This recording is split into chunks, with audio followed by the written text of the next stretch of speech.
राजधानी दिल्लीमध्ये काँग्रेस जिल्हा प्रमुखांची बैठक होणार आहे। खासदार राहुल गांधी यांच्या उपस्थितीत आज ही बैठक आयोजित केली आहे।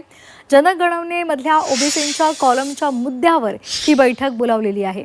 300 जिल्हा प्रमुख या बैठकीला उपस्थित राहणार आहेत अशी माहिती मिळते। देशामध्ये जनगणनेचा दुसरा टप्पा सुरू झालाय।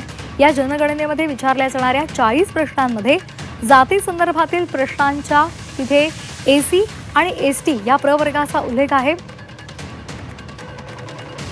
मात्र ओबीसी प्रवर्ग असा स्वतंत्र कॉलम नसल्यामुळे ओबीसी संघटनांनी प्रश्न उपस्थित केलेले आहेत। आता काँग्रेसने याच मुद्द्यावर मोठं अभियान सुरू करण्याची तयारी सुरू केली आहे। काँग्रेस नेते लोकसभेतील विरोधी पक्षनेते राहुल गांधी यांच्या उपस्थितीमध्ये काँग्रेसच्या ओबीसी विभागाची महत्त्वाची बैठक बोलावली आहे।